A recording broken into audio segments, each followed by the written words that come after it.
کہ اس زمانے کی رہبری کے لیے اللہ نے جو قرآن پاک نازل کیا تھا، جو کتاب کی صورت میں آپ ہمارے پاس موجود ہے، اور بات بھی یہ ہے کہ اللہ نے کتاب کی صورت میں اس کو نازل نہیں کیا، کتاب کی صورت میں نازل نہیں کیا اللہ تبارک و تعالیٰ۔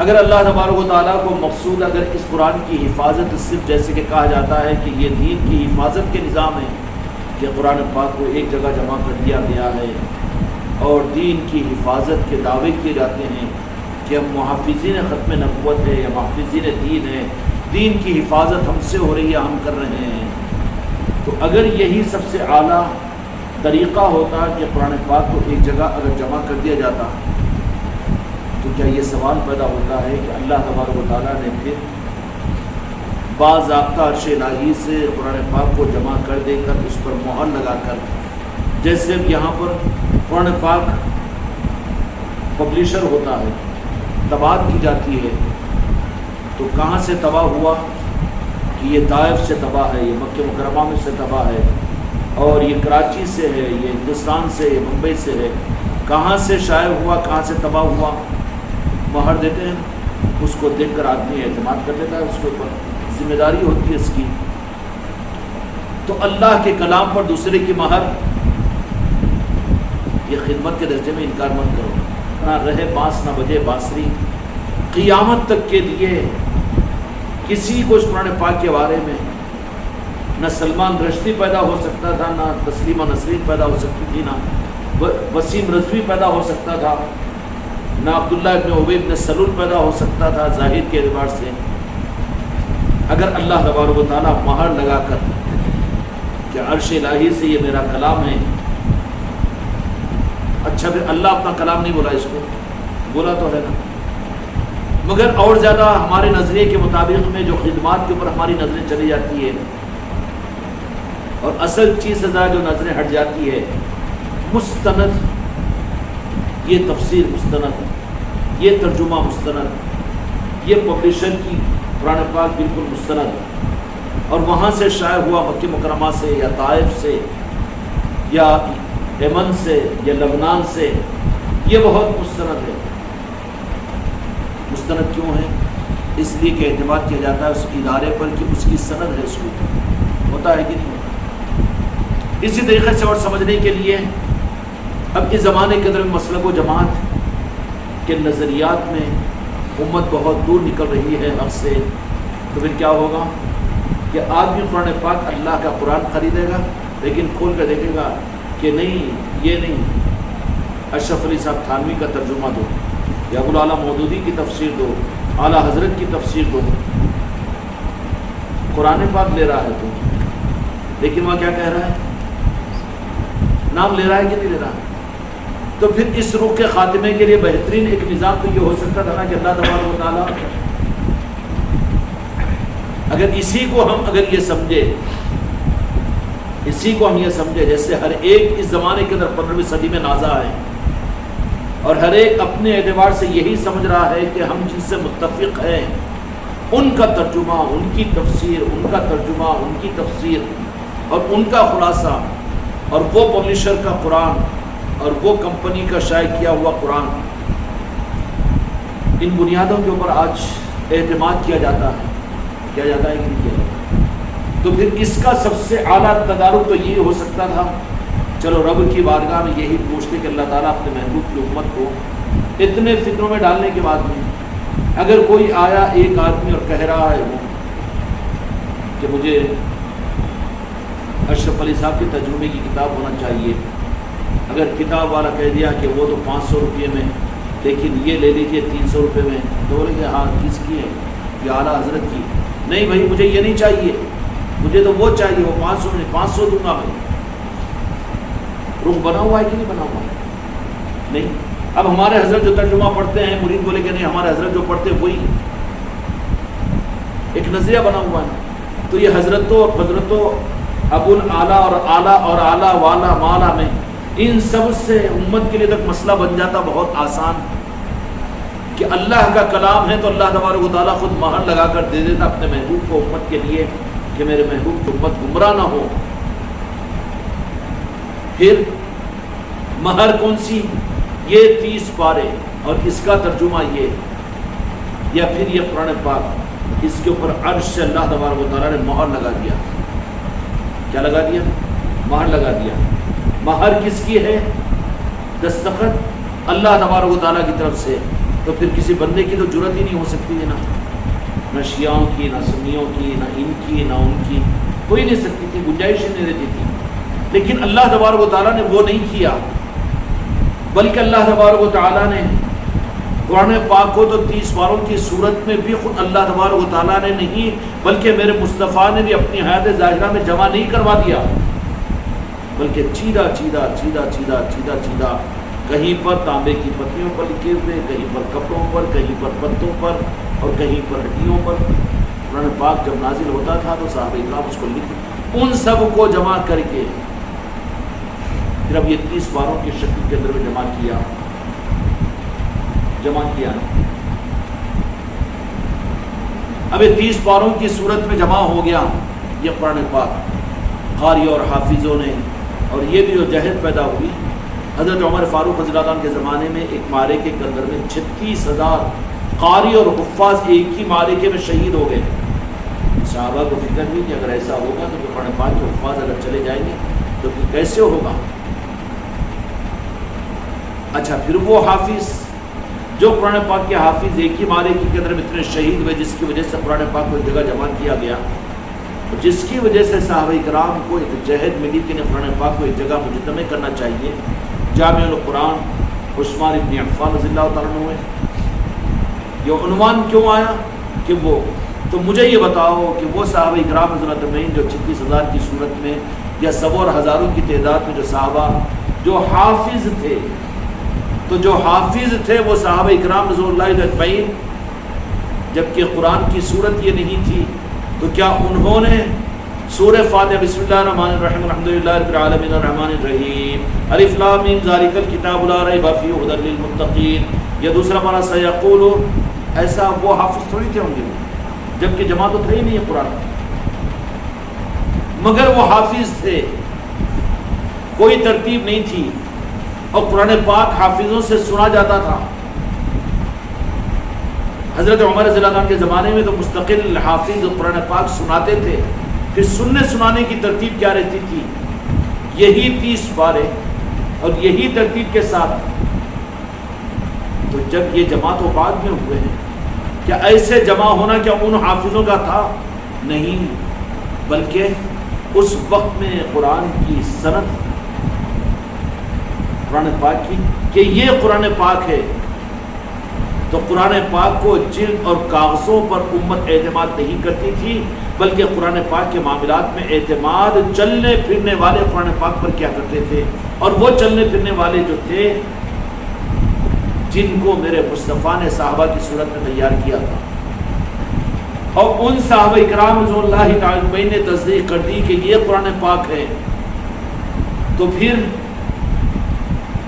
چلتے پھرتے قرآنوں پر امت کا اعتماد تھا، پھر کسی کو اعتراض نہیں، کوئی فرقہ نہیں بنا تھا، اور پوری امت اپنے دین کے معاملات میں چلتے پھرتے دینداروں کے ساتھ میں جڑی ہوئی تھی، جس پر تھی کوئی معترض نہیں ہوتا تھا، بلکہ وہاں پر اعتماد قرآن پاک کا، اللہ کے کلام کا، چلتے پھرتے جو قرآن تھے، حضرت ابن عباس رضی اللہ تعالیٰ عنہ، حضرت عبداللہ ابن عباس اور حضرت اور دوسرے صحابہ کرام، اور ان سب میں بھی پھر میرے آقا نے تو یہی بات فرما دی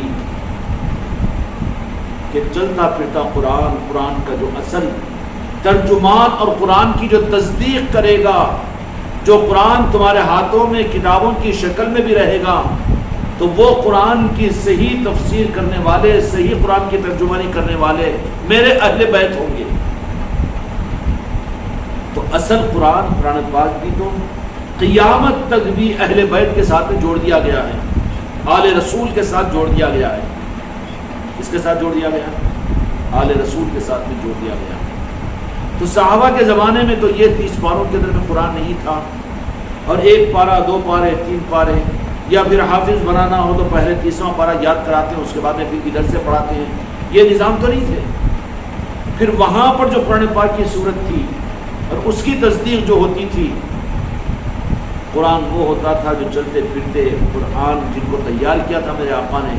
اسی لیے صحابہ اکرام کے بارے میں فرمایا تھا اصحابی کالنجوم، کہ میرے تمام صحابہ ستاروں کے مانند ہے. انہوں جس کو قرآن کہہ دے وہ قرآن ہے، یہ جس کو شریعت بول دے وہ شریعت ہے. تم کو ذاتوں پر، شخصیتوں پر اعتماد کرنا پڑے گا. بعد کے فتنوں کے زمانے میں فتنوں کے دروازے جو کھلے ہیں نا دینی معاملات میں شخصیتوں، یہ فتنہ منافقین کی طرف سے پیدا ہوا اور انہوں نے شوشہ اس میں چھوڑ دیا کہ شخصیت پرستی دین میں نہیں ہے. بہت اچھی چیز معلوم ہوتی ہے، بظاہر زہر ہے جو میٹھے میں نظر آتا ہے، شخصیت پرستی دین میں نہیں ہے. جبکہ دین کی بنیاد ہی اصحابی کالنجوم بِأَيِّهِمْ اقتدیتم، میرے تمام صحابہ ستاروں کے مانند ہے. تم ان میں سے کسی ایک کی بھی اتباع کر لو گے، ہدایت تک پہنچ جاؤ گے. اور امت کے تقریباً 30-35 سال امت کے لیے میرے آقا کے پردہ فرمانے کے بعد صحابہ اور اہل بیت ہی ان کے لیے شخصیت بنے تھے جن کی پرستی کی جاتی تھی. تو دین کا مزاج ہی ہے شخصیت پرستی میں،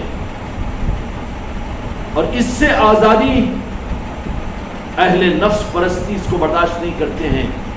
تو شخصیت پرستی کو وہ لوگ گمراہ کہہ کر نفس پرستی پر لا دیتے ہیں، کتاب پرستی پر لا دیتے ہیں، مسلک پرستی پر لا دیتے ہیں، جماعت پرستی پر لا دیتے ہیں، تحریک پرستی پر لا دیتے ہیں. اور ان کی پہچان کیا ہوتی ہے کہ سارا دین سب کچھ ایک طرف رہے گا، لیکن ان کے پاس میں اپنی جماعت کا لٹریچر ایک طرف رہے گا، اور جو خود سمجھے ہیں وہی ان کے پاس میں اصل بنیاد رہے گی. ان کے پاس میں کیا ہوگا؟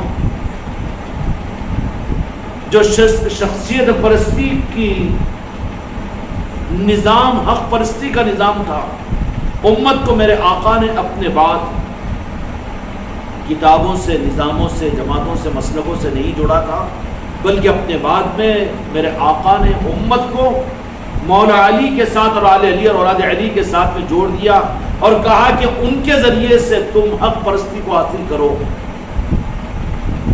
انا مدینۃ العلم بابها علی، اس میں بھی یہی اشارہ تھا. کیا تھا؟ کہ اب میرے بعد میں حق کو سمجھنا ہو تو میرے حق کی چوکھٹ کی پہچان مولا علی کی ذات ہے، چوکھٹ مولا علی ہے، اور وہ چوکھٹ ہے جو قیامت تک امت میں اللہ تعالیٰ باقی رکھے گا. اب صحیح قرآن اور حق پرستی کی پہچان بالفاظ دیگر شخصیت پرستی اہل بیت، شخصیت پرستی وعدہ اللہ کا ہے، انتظام اللہ تبارک و تعالیٰ کا ہے. انا لہو لحافظون، کہ ہم نے اس قرآن کو نازل کیا اور اس کی حفاظت کریں گے. اللہ تو کیسے حفاظت کرے گا؟ تو اللہ تبارک و تعالیٰ نے اس کی حفاظت کے لیے جو نظام دنیا میں قرآن پاک کے لیے اور دین کے لیے اور حق کے لیے رکھا ہے، وہ مسلک اور جماعتوں کے حوالے نہیں کیا، اس لیے کہ مسلک اور جماعتوں کے حوالے اللہ نے کیا ہی نہیں. کیوں؟ کہ وہ لوگ تو اپنے مسلک اور جماعتوں کے لیے حق اور دین کو استعمال کریں گے، دین کو بیچ کر کھائیں گے. اس لیے کیا کیا؟ دین کو بیچنے والوں کے حوالے نہیں کیا، بلکہ دین پر مر مٹنے والوں کے حوالے کیا دین کی حفاظت کا نظام. کہ وہ لوگ وہ کون ہوں گے جو دین کے بارے میں سوداگری نہیں کریں گے کہ ہماری مسلک پہلے، ہماری جماعت پہلے، ہمارا پیر پہلے، ہمارا عالم پہلے. قرآن انہوں جو بولے وہی قرآن، انہوں جو سمجھائے وہی دین، انہوں جو بتا رہے ہیں وہی، اب اس کے علاوہ ہم نہیں، وہ نہیں مانتے کیونکہ ہماری تفسیر میں نہیں ہے، ہمارے مسلک میں نہیں ہے، وہ ہماری جماعت میں نہیں ہے. یہ تو دین کو بیچنے والے نظام ہیں. پھر اللہ نے انا لہو لحافظون کا وعدہ جو فرمایا کہ ہم دین کی حفاظت کریں گے، تو دین کی حفاظت کی ذمہ داری اللہ تبارک و تعالیٰ کی طرف سے دین کو، شریعت کو، قرآن کو اپنے نظاموں کے لیے استعمال کرنے والے ان کی پہچان نہیں ہے، بلکہ وہ آل رسول ہوں گے اور اہل بیت ہوں گے. ہر زمانے کے اندر ان کی پہچان یہ ہوگی کہ دین کو اپنے لیے استعمال نہیں کریں گے، یا اپنے آپ کو دین کے لیے قربان کریں گے. کیا کریں گے؟ دین کے لیے قربان کریں گے. اس لیے پوری تاریخ پر اگر ہلکی نظر بھی ڈالے تو اثر من الشمس کی طرح سے بات مل جائے گی کہ آل رسول نے اور اولیاء نے اور اہل بیت نے دین کو کبھی اپنے لیے استعمال نہیں کیا، بلکہ دین کے لیے خود کو، اپنی آل اولاد کو استعمال کیے ہیں۔ انہوں نے دین کو نہیں بیچا، دین میں انہوں نے کبھی تفرقہ پیدا نہیں کیا، انہوں نے، ان کی وجہ سے دین کو نقصان نہیں ہوا۔ نقصان جو ہوا ہے وہ تاجروں کی وجہ سے ہوا ہے، خود غرضوں کی وجہ سے ہوا ہے، دنیا پرستوں کی وجہ سے ہوا ہے، نفس پرستوں کی وجہ سے ہوا ہے۔ بالمقابل اللہ تبارک و تعالیٰ نے جن کو اپنے دین، اپنے قرآن کی حفاظت کی ذمہ داری دی، وہ اہل بیت اور آل رسول، ان کی پہچان ہر زمانے میں یہی ہوگی کہ وہ دین کو اپنے لیے، اپنی مسلک کے لیے، اپنی جماعت کے لیے، اپنی خانقاہ کے لیے قرآن کو اور حدیث کو اور دین کو استعمال نہیں کریں گے، بلکہ اپنے نظام کو نہیں، خود کی ذات کو نہیں، بلکہ خود کے گھروں کو، خود کے اپنی اولادوں کو اور خود کے آل کو اور سب کچھ کا سب کچھ اپنا وہ دین پر قربان کرنے والے، دین پر لگانے والے ہوں گے، اور اس کا بدلہ مخلوق سے چاہنے والے نہیں ہوں گے، اس کا بدلہ بالکل انجان ہوں گے، اور آخر میں کہیں گے کہ ہم لگا کر اس پہ احسان نہیں کیا، حق ادا نہیں ہوا ہم سے۔ یہ خاصیت صرف اہل بیت اور آل رسول کے اندر میں ہے، سادات کے اندر میں ہے، کہ وہ کبھی احسان نہیں جتاتے کہ ہم دیکھو ہم سے بھی دین کا اتنا کام ہو گیا۔ کبھی سلطان الہند نے اپنی حیات میں، وہ تو تخمیہ تجربہ کرنے والے نادان کہتے ہیں کہ 90 لاکھ اسلام قبول کرے، تو خواجہ جی تو مسکراتے ہیں کہ جو تمہاری لسٹوں میں آئے وہ 90 لاکھ ہے، لیکن کبھی میرے سلطان الہند خواجہ خواجگان نے کبھی فخر کے ساتھ میں نہیں فرمایا کہ میں 9 آدمیوں کو کلمہ پڑھایا ہوں، میں اتنا کارنامہ کر دیا ہوں، یا میری وجہ سے دین کو اتنا فائدہ ہوا ہے، اور میں نے دین کی اتنی حفاظت کی ہے، اور ہم خانقاہ والے دین کو اتنا ذمہ دار زندہ کر دیے ہیں، اور ہم حق کے نظاموں کو اتنا پھیلا دیے ہیں۔ خانقاہ محمدی والے اپنے رخ کو موڑو، یہ تمہارے حق کی پہچان نہیں ہے، گمراہیت کی دلیل ہے۔ اگر تم کو یہ چیز تمہارے دل میں پیدا ہو رہی ہے کہ ہم نے کیا، ہماری وجہ سے یہ ہوا، تو میں تم سے معجزانہ درخواست کرتا ہوں کہ میرے آقا کے دین پر اور اہل بیت کے دین پر اور یہ پنجتن پاک کے نظام پر اور غوث و خواجہ کے اس خانقاہ محمدی کے نظام پر احسان مت جتاؤ، نکل جاؤ واپس، ضرورت نہیں ہے، تم نے احسان نہیں کیا۔ اگر احسان جتانے والے تم تو نادیدر اور بھکاری ہے، پھر حق والوں کی پہچان کیا ہوگی؟ وہ تو یہی کہیں گے کہ ہم سے کچھ نہیں ہو سکا، لوگ کہیں گے کہ تم سے یہ ہوا تو وہاں پر جا، لوگ کہہ رہے ہیں ہاں ٹھیک ہے ٹھیک ہے ٹھیک ہے ان کی رعایت میں، لیکن حقیقت میں اس کا دل کیا بولے گا؟ بالکل زیرو سمجھے گا، وہ اپنے آپ کو میں کر ہی کچھ نہیں سکا۔ ایک لمحے کے لیے اس کے اندر میں یہ نہیں ہوگا کہ میں نے کچھ حق کے لیے، اظہار کے لیے مجھ سے کچھ ہو گیا، یہ اپنے وجود کو محسوس نہیں کرے گا۔ اور جہاں ذرہ برابر بھی خود کو محسوس کرے حق کے سامنے، اللہ برا مان جاتا ہے، میرے مصطفیٰ برا مان جاتے ہیں، برا مان جاتے ہیں کہ میں نے تجھے موقع دیا تھا، تجھے قبول کیا تھا، اور تو مجھ پہ ہی احسان جتانا شروع کر دیا ہے، میرے اہل بیت پر، میرے حق پر، میرے دین پر اور میرے نظاموں پر۔ حتیٰ کہ معاملات کے اندر ایک مثال قیامت تک کے لیے اللہ تبارک و تعالیٰ نے میرے مصطفیٰ کے نواسوں کے میدان کربلا کی شہادت کی سامنے رکھ دی۔ اس کے سامنے تو اہل طریقت اور اہل خانقاہ اپنی گردنوں کو کٹا لے، اپنی گردنوں کو جھکا لے کہ ہم کیا حق ادا کر سکتے ہیں حق کا، کہ چند مجلسیں کر کے، تھوڑی سی خانقاہ بنا کر، تھوڑا سا بیانات اور تقریر کر لے کے، تھوڑے سے لنگر لٹا کر اور تھوڑا سا ہو ہا کر لے کر، سما کی محفلیں، تبرکات کی زیارت، اس کے اوپر ذرہ برابر بھی ہمارے دلوں کے اندر میں یہ نہیں آنے دینا کہ ہم نے بھی کچھ کیا ہے۔ اگر آ رہا ہے ذرے کی صورت میں، الحمدللہ اتنا تو لے رہے غوث و خواجہ مجھ سے، اچھا تیری ضرورت نہیں ہے کمینے اصلاح کے اندر میں کہ تو کچھ بہت کچھ کرے اور پھر میرے غوث و خواجہ کے اوپر احسان جتائے، برا مانا جائے گا۔ یہ تو اپنی بیوی پر خرچ کرتا ہے، اپنی بیماری کے علاج کے لیے لگا لیتا ہے، اور اپنے اچھے کپڑوں کے لیے استعمال کرتا ہے، اپنے مکانوں کے بنانے کے لیے تو استعمال کرتا ہے، تو وہاں پر کسی کو دوش دینے کی کوشش نہیں کرتا۔ نہیں جی 60-70 لاکھ روپے میں مکان میں خرچ کر دیا نا، ذرا دیکھو نا میں کیسا خرچ کرا، بولتا ہے کیا وہ؟ اظہار تک کرنا نہیں چاہتا. اگر بیگم صاحب کے ساتھ تم لوگ رہنے کے واسطے میں مکان میں اتنے پیسے لگایا, کہیں کو لگایا, کون لگاؤ, بولا کرائے سے رہتے تھے نا, کس کو تم ڈھوس دے رہے, کس پر احسان جتا رہے, بولیں گے کہ نہیں بولیں گے؟ تو جب مخلوق برداشت نہیں کر سکتی تو کتنی محرومی ہوگی میرے بچوں کہ اگر میرے آقاؤں نے تمہیں قبول, مجھ کو قبول کر کے اگر کچھ اپنے نظاموں کے لیے موقع اگر انہوں نے عطا کیا ہے تو قبولیت کا راستہ تو یہ ہوگا کہ دنیا کہے کہ تم کر رہے ہیں. اگر تم نے وہاں پر محسوس کیا کہ ہاں میری وجہ سے ہوا تو تم محروم ہو, اور تم لعنتی ہو, تم محروم ہو, تم گمراہ ہو. مقبول نہیں ہے. کہ وہ حدیث ہم کو یاد رکھنا چاہیے کہ اللہ تبارک و تعالیٰ بعض اوقات اپنے دین کی مدد اور دین کا فروغ اور دین کی تبلیغ فاسق و فاجروں کے ہاتھ پر بھی لے لیتا ہے. پھر پہچانے کیسے کہ جو مقبول ہیں اللہ کی نظر کے اندر میں وہ ہماری نظروں کے سامنے ہیں. پہچان لینا, میدان کربلا کو سامنے لا لینا. پوری دنیا کر رہی ہے, کہہ رہی ہے کہ امام حسین اور اہل بیت نے وہاں پر شہادتیں دی ہے, اور ان سے اگر ان آقاؤں سے اگر پوچھو تو کہیں گے کہ ہم سے تو کچھ حق ہی ادا نہیں ہوا.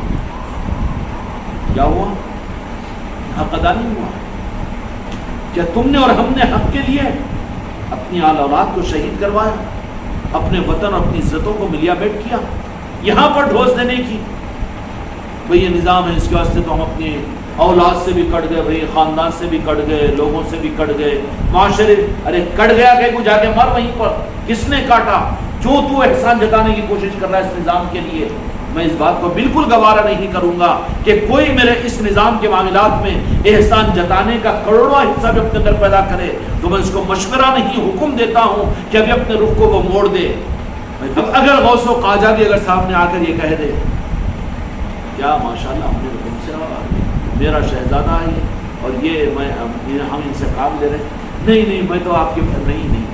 کیوں؟ وہاں پر عاجزی اچھی بات نہیں ہے. وہاں پر تو اپنے کو بھول کر یہی کہے گا کہ تصرف تمہارا, اختیار تمہارا, تم نے قبول کیا ہے, وہ کام تو میرا تھا نہیں, تو میں اپنے اوپر کیوں سمجھوں گا. تم چاہیں تو کیچڑ کے گندی نالی کے گندے کیڑے سے چاہے کوئی کام لے سکتے ہیں. خوش قسمتی تو یہ ہے کہ تم نے کسی کو منتخب کیا ہے تو یہ بات الگ ہے. مانگو مولا علی کی چوکھٹ پر کہ اس نظام کا اور اس راہ کی حقیقتیں ہمیں عطا فرما دیجیے.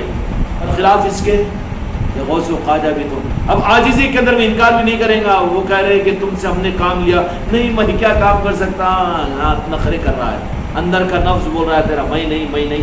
میں تو ہے وہ بھی, میں ہاں میں بھی رہتا ہے, میں نا میں بھی رہتا ہے. میں کچھ نہیں کا مطلب بھی کہ میں بہت کچھ ہوں. یہی تو نفس شناسی تعلیمات میں رہنا پڑتا ہے. یہ صحبتوں سے نفس پکڑا جاتا ہے, یہ چیز ملتی ہے, اور وہاں پر اسی کو دبایا جاتا ہے, اسی کو تو پکڑا جاتا ہے, نفس سے اسی سے پہچان کروائی جاتی ہے. اس کے لیے صحبت پیر ضروری ہے, اس کے لیے خانقاہوں کا قیام ضروری ہے, اس کے لیے مولا علی کا اور آل رسول کا بھکاری بننا ضروری ہے, پنجتن پاک کا بھکاری اور اولیاء کا بھکاری بننا ضروری ہوتا ہے. عام محاورہ بھی ہے, مخلوق کی بولی نخار خدا ہوتی ہے. تو پھر پیر کی زبان رب کی بھی زبان ہو سکتی ہے, میرے مصطفیٰ کی بھی ارشاد و منشا ہو سکتی ہے, غوث و خواجہ کی زبان بھی ہو سکتی ہے. اب وہاں پر بھی یہ کہہ دے نہیں بالکل نہیں سرکار, نہیں زبان سے کہے کہ پھنس رہا ہے وہ, بلکہ وہاں پر تو کہے گا زبان کو تو خاموش جو کہا جا رہا ہے ٹھیک ہے قبول, لیکن دل 1000 مرتبہ تردید کر رہا ہے کہ تو ہے ہی نہیں کچھ, تیرا وجود ہی کہا, اپنے کو بھولا ہوا ہے وہ.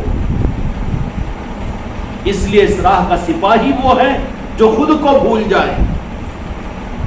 اب اس سے آخری بات تو نہیں کہہ سکتا ہوں کہ غوث و خواجہ بھی خود آ کر کہہ رہے کہ ہم نے تم کو قبول کیا اور تم سے ہم نے یہ حق کو لیا ہے. تو وہاں پر یہ رخ بھی کہ سرکار بولے صحیح چھے اس واسطے میں بھی تو بن گیا قطب و غوث اس زمانے کا, گیا پھنس گیا. ہاں وہ تو تیرے امتحان کے لیے تھا. دوسرا رخ یہ ہے کہ نہیں میں کچھ بھی نہیں, میں تو پیروں کی دھول ہوں, وہ ہوں, یہ ہوں, وہاں بھی پھنسا.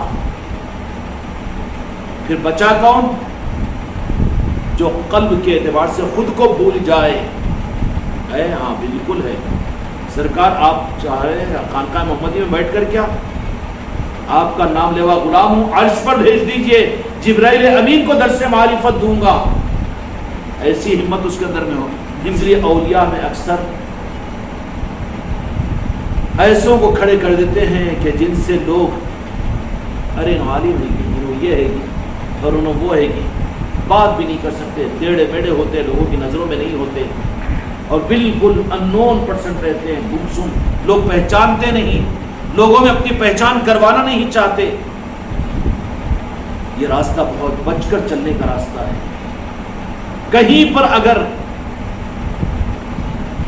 اپنی پہچان کا جذبہ پیدا ہو رہا ہے، اپنی شناخت کا کہ میں بھی پہچانا جاؤں، تو وہاں پر تو اور زیادہ اپنی تربیت کی ضرورت ہے ہم کو کہ رخ پر لائے تھے کچھ بنانے کے لیے، لیکن مزاج تھا نالی کے گندے کیڑے کا کہ جہاں سے آیا پھر وہیں پر جا کر پڑ گیا. آگے بڑھنے کے لیے کیا ضروری ہے جی؟ آگے بڑھنے کے لیے فطرت بھی یہی ہے کہ آگے دیکھتا رہے. اب آگے بڑھنے کے پیچھے دیکھ رہا بیٹا خود آگے مجھے مارتا کی آگے بڑھ سکتا ہے؟ راہ حق میں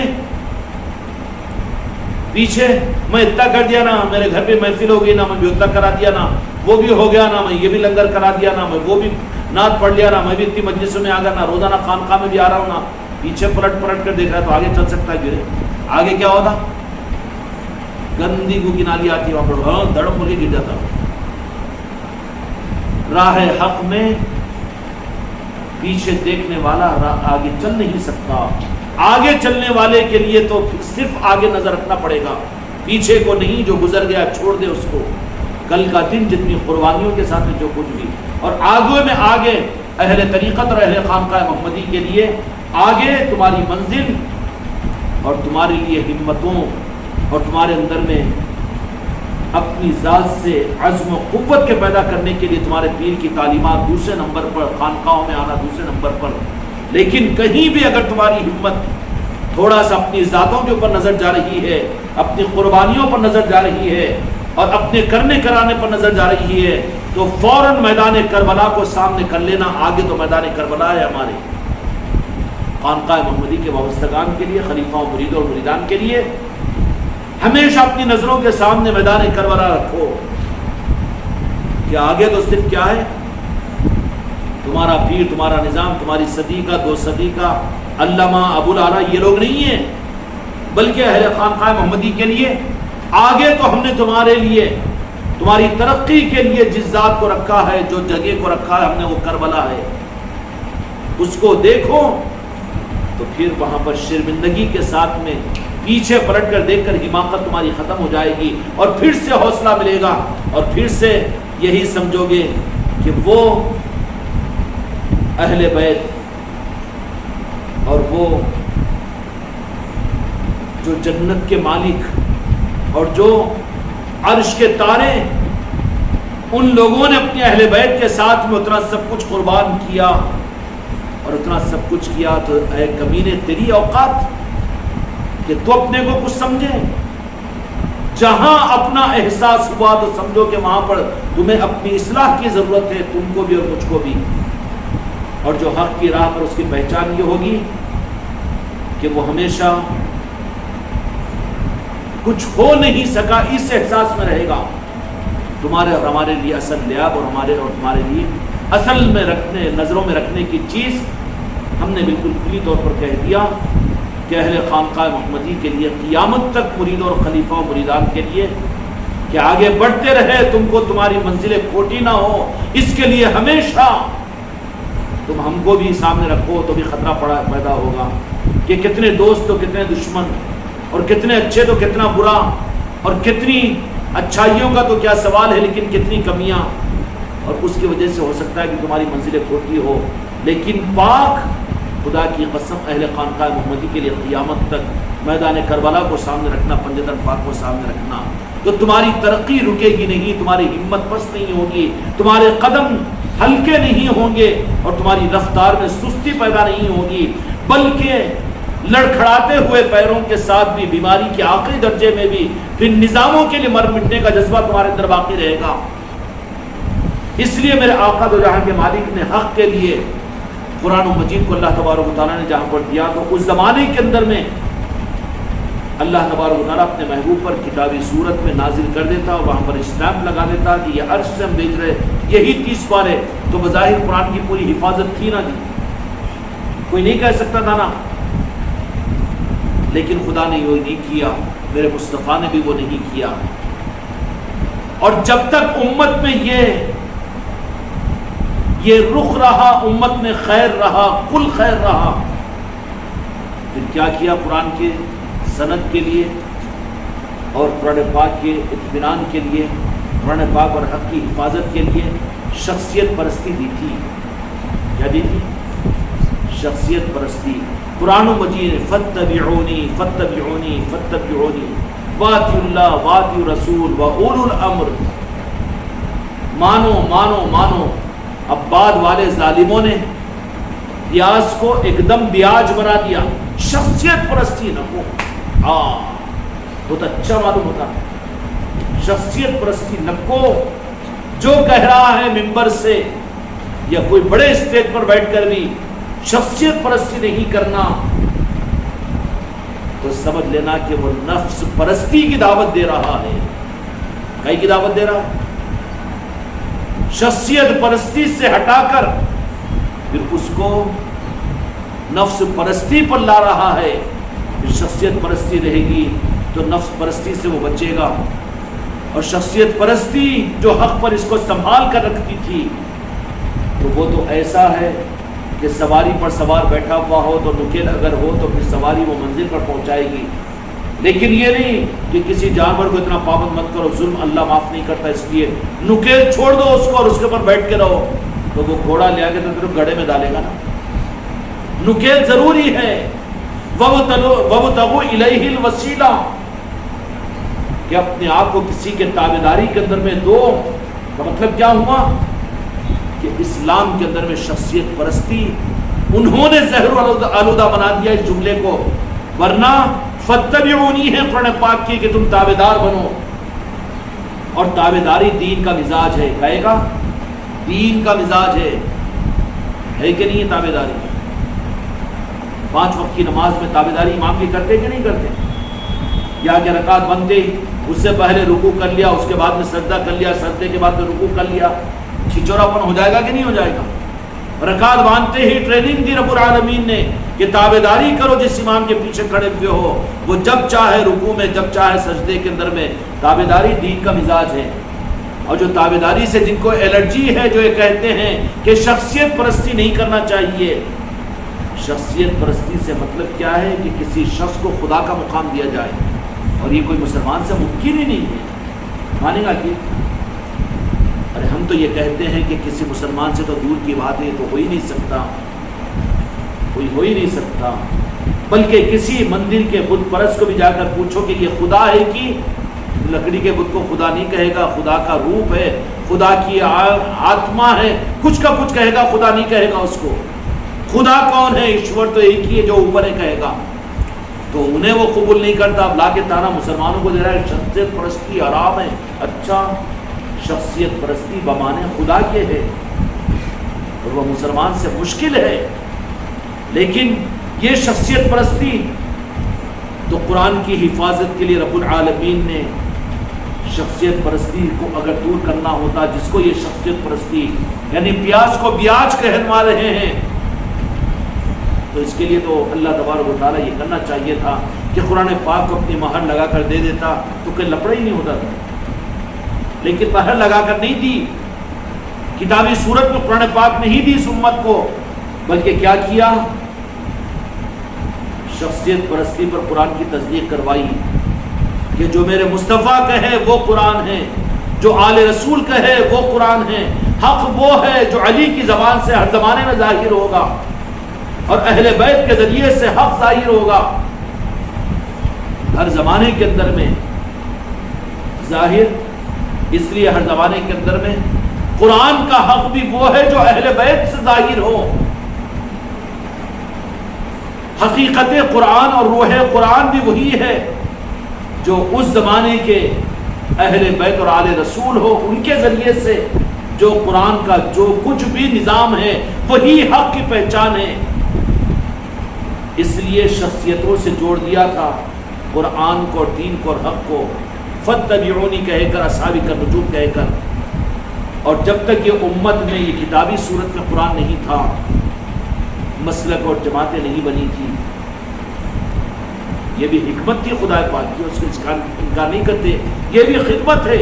آگے کے زمانے کے تقاضے بڑھے تو اس اعتبار سے یہ چیز ضروری ہو گیا، اس کے ممکن نہیں ہے. لیکن شروع کے 30-35 سال، 40-50 سال اس امت کے لیے جو خیر القرون کا زمانہ ہے، اس میں حق کی بنیادیں، ذاتیں تھی، شخصیتیں تھیں.